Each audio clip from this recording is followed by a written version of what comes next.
And it's spooky looking out here this morning. It's a pretty chilly November day, the very end of November, and we've got what's supposed to turn into a 70-degree day, so we're gonna go walk around in some habitat. Really want to see a diamondback today, but if we can find any snakes, I'll be happy, because this area we're gonna be going to is pretty tough. All right, everyone, we are out in some beautiful upland habitat this morning. It's about 10 a.m. It's just now starting to warm up a little bit. Feels like it's probably getting close to 60 degrees, and the high today is supposed to be 70, so pretty good conditions for winter snake activity. We're gonna get to hiking around, and hopefully there will be some stuff out. Well, here's our first herp of the day. I actually saw one earlier that was a little further back than this, but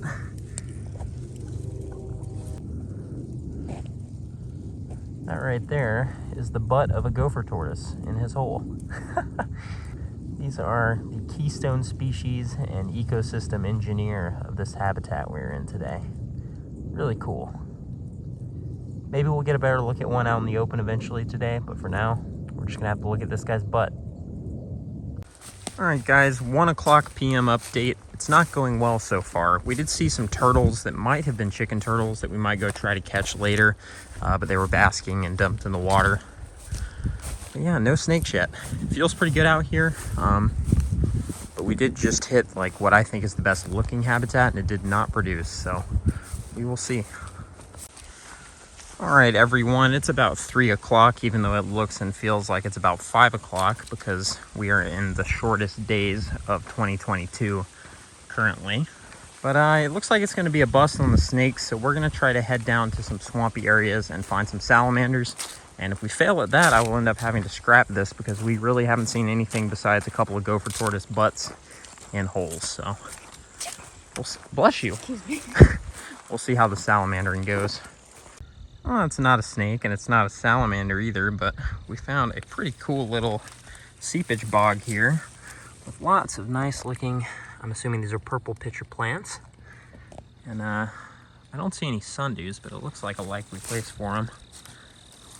Oh wait, here's some sundews. They're very small. Look at that.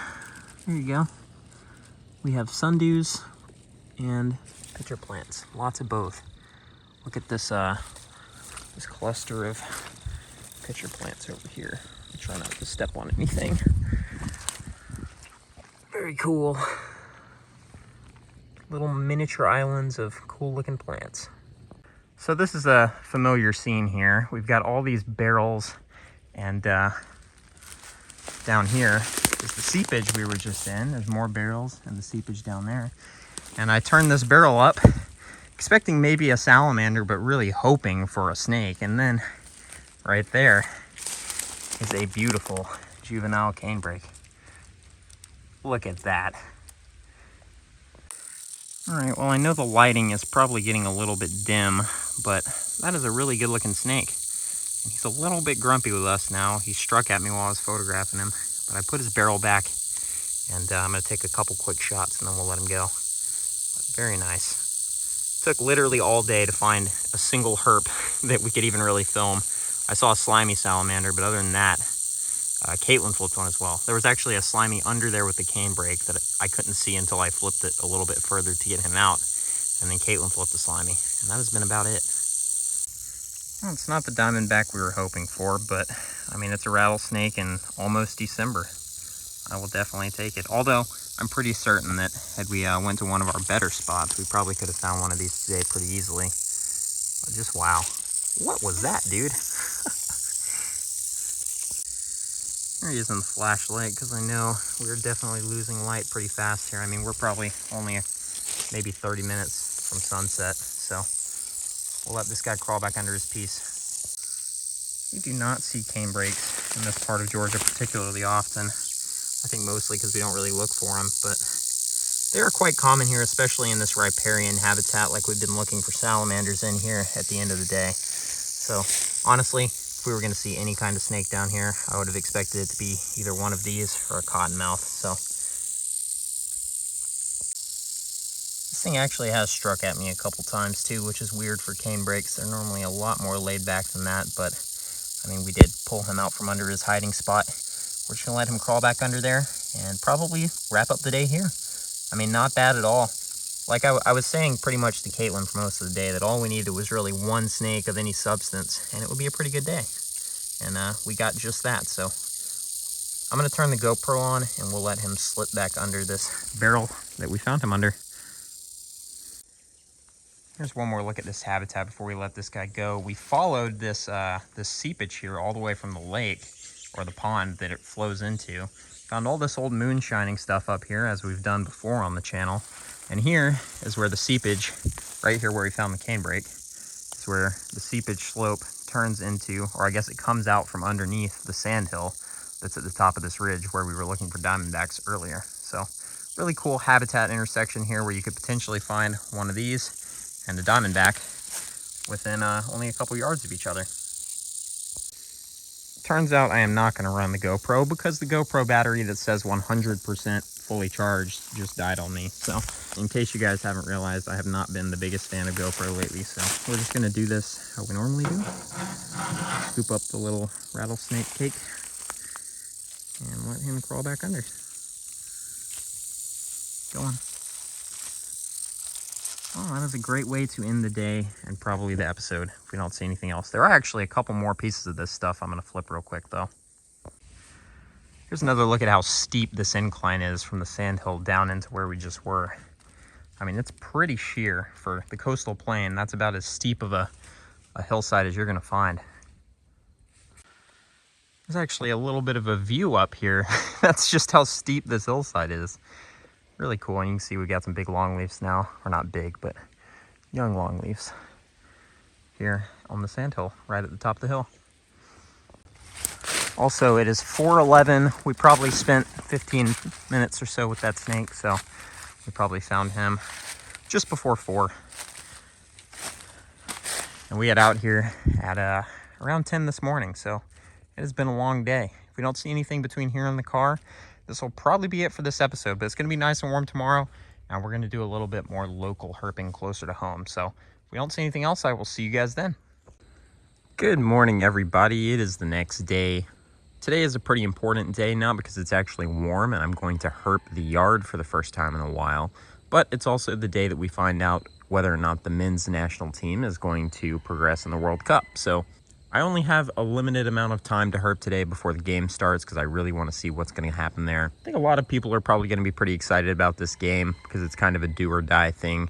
It has been many months since I gave the yard a really good sweep, and there's a good reason for that. There's a squirrel chase happening over here. Look at these guys. What's up, dude? Don't mind me, carry on. I'm just watching. When it comes to flipping, especially natural microhabitats like the rocks in my yard, there is definitely such a thing as flipping it too much or over herping it, and we're trying to avoid doing that here at home. And I only ever flip these rocks so often, like typically only a couple of times a year, and I think it's important for people who are trying to set up their own herping spots and people that are new at herping to realize that you don't want to hit the same spots over and over and over and over, because that can absolutely destroy the microhabitat underneath the rocks, which is the opposite of what we want. So I'm going to get to flipping, and hopefully there will be some snakes up today. I think we can probably count on at least seeing some salamanders, but you can see just how low the pond is right now because we are still in a pretty bad drought. Despite the fact that we've had a lot of rain, we are still way behind schedule for what we're supposed to be. There's our first sign of herp life. There's a nice green and old basking on top of this piece of tin. Well, here's the ever-present northern slimy salamander. I'm sure we'll be seeing a couple of those today. But this one's actually got very few spots on it. Every once in a while we'll find one that's super reduced spotting like that. Kind of weird. All right.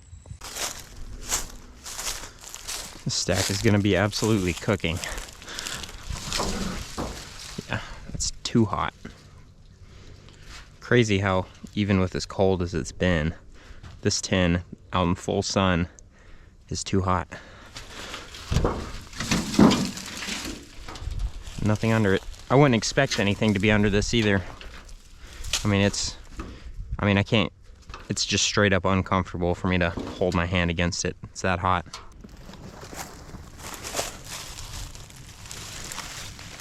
Oh, there's a big spotted salamander. That's kind of cool. That was a really cool, whoa, he slipped. Come here, bud. That was a really cool side view of him in his tunnel. So this is what the road we walk for amphibians here at home looks like during the daytime. And here's one of the residents, a young male spotted salamander, under this rock right on the side of the road. It's really cool to see. I have flipped 4 toads under there before, but I think that's the first spotted I've seen. And the first adult spotted we've seen in a while, actually. I know we saw a brief glimpse of one under 10 when Will Robertson was here, but other than that, it's been a minute. Oh, that is a really good looking salamander. Definitely the coolest thing we've seen so far today. It's been pretty uneventful, and I'm almost done, so it might end up being a pretty uneventful day, but that was definitely a cool find. I think it's pretty safe to call this the first spotted salamander of the winter salamander season. I'm sure there will be many more to come, so I will let him slip back under his rock, and we're gonna hit the last couple of things, and hopefully there will be a snake waiting for us. Honestly, I'm kind of surprised we haven't seen anything like a ringneck or a brown snake or something like that today, because it is super nice, and we have flipped just about everything I have here to flip. Here you go, dude. It's crazy how good they are at burrowing. They can just wedge themselves under anything.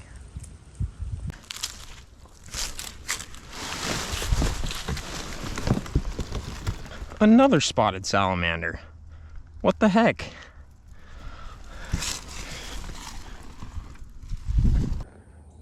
This one looks like a big female. Maybe even grab it already. That's really cool. Not quite as pretty as the last one, but definitely cool to see 2 of these guys today. I was kind of hoping we would, but not expecting it because of how dry it's been. But we do have more rain coming in tonight, so I'm just gonna let her make her way back under there.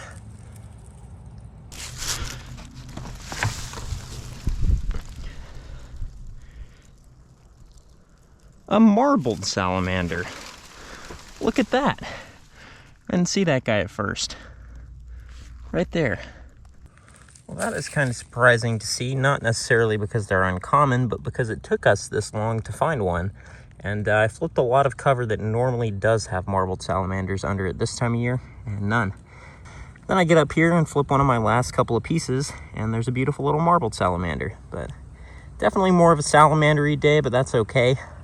This is definitely the prime season of the salamander we are moving into.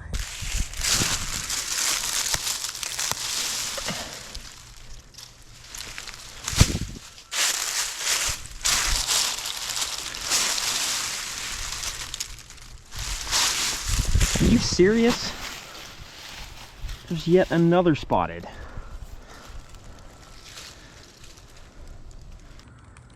Well, I guess these last couple of rains really brought these guys up, which is cool, because salamanders have been very few and far between with how dry it was this fall. It was just a pretty disappointing fall all around locally because of the weather and the drought. That timber rattlesnake we found yesterday was actually the first one I've seen since September 12th, which going half of the month of September and all of the month of October without seeing a timber is kind of ridiculous. And I usually do decently well with them in November too. So it's definitely just been a weird stretch here over the last couple of weeks, but now that we're moving into winter, hopefully we'll get a little bit of a reset and a lot of rain. It's supposed to rain again tonight, and we'll probably get out again tomorrow morning, assuming the rain doesn't last throughout the day tomorrow, because it's going to be nice and warm tomorrow too. But yeah, spotted salamander number 3. This one's kind of like an immature small male maybe. They've all been kind of weird size. They've been like not quite fully grown, but also not small. All right, guys, well, I just flipped the last set here, which I usually wrap up with, and did not find anything else. No snakes today, despite the fact that it's 70 degrees, which is really disappointing because I was at least, hoping to see a couple of common snakes here today, if not anything crazy. But we did get a big win in the form of a bunch of really cool ambistomid salamanders. But hopefully the rest of the week will provide some more snakes, so I think I'm going to pick this episode up again tomorrow, and if I don't find anything, Well, we got a little bit of rain last night. That is not a creek, that is runoff. Which is really, really good to see because we needed it badly. So it's nice and warm today though. It's in the low 60s already, first thing in the morning. So we're gonna get out and see if we can rustle up some critters to wrap up this episode. Yeah, we got a lot of rain. Much needed rain. Hopefully this will flush some snakes out. We'll have some snakes sitting out trying to dry out after getting wet last night, so we'll see. It's our first couple of reptiles of the day.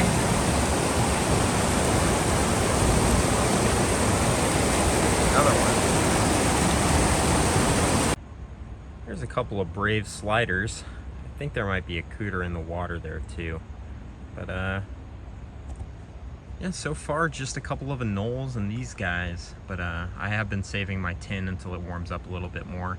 We'll go flip that. So I think that one closest to us might be a cooter and the one behind it's a slider. This is some pretty serious flooding. Might end up being a little bit of an ordeal to get to where we want to go. We'll see.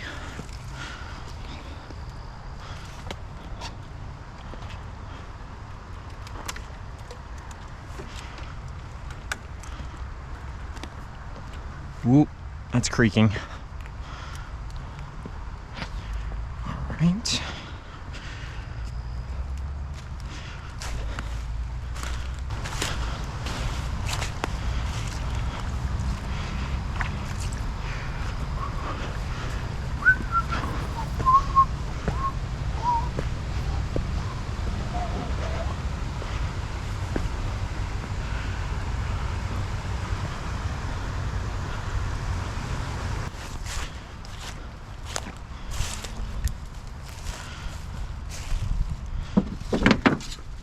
A green tree frog. That's a weird thing to flip under 10. Look at that thing. Pretty nice looking individual too for winter. They normally get a little bit duller. And this guy's definitely a little bit duller than I think he would be during midsummer, but still a really cool looking frog. Very nice. First decent find of the day. All right, let's see if there's anything under this bottom piece. A spotted. What a double flip. This is always a good stack for amphibians, but a spotted and a green tree frog at once is definitely a new high. Well, the green tree frog jumped into the bushes and disappeared, but you can get a proper look at this guy here in this nice little flooded spot. This actually definitely looks like a gravid female. She is super plump, looking great, super healthy looking, and hopefully she'll be breeding here in the next month or two. Normally at the end of December and the beginning of January is when these guys really start to move and start their reproductive push, so very cool. I do think this is probably the same spotted we've seen in that set before, so we don't want to scare her off. I'm just going to put her back under it and we're going to keep moving. All right, here you go. Let you push your way under the leaves there. Very nice. This is going to be a pretty spotted salamander heavy video, I guess. All right, everyone. Well, it seems like the herps are not going to be cooperating today either. It hasn't been a terrible day. We did see a couple of interesting amphibians, but otherwise it just seems pretty dead out here, despite the fact that we finally got a lot more much needed rain, and there's more coming later this week. So I think I'm going to wrap this one up here. It's going to be a little bit of a slow episode, but hopefully y'all don't mind, because it is the hardest time of year right now, in my opinion. Late fall, as we kind of start to transition into winter, is honestly the toughest part of the year for me to actually find stuff, because it's this weird stage of limbo where things aren't exactly predictable. And I'm just glad we were able to find at least one snake in this episode, and it was a cool one. So either way, there are more nice conditions coming this weekend, and I think they'll actually even be better than what we've had recently. Yeah, with that being said, I think I'm going to wrap up this episode. If I see anything else between here and the car, of course, I'll stop. But if not, I will see you guys in the next episode. Thanks for watching, everyone.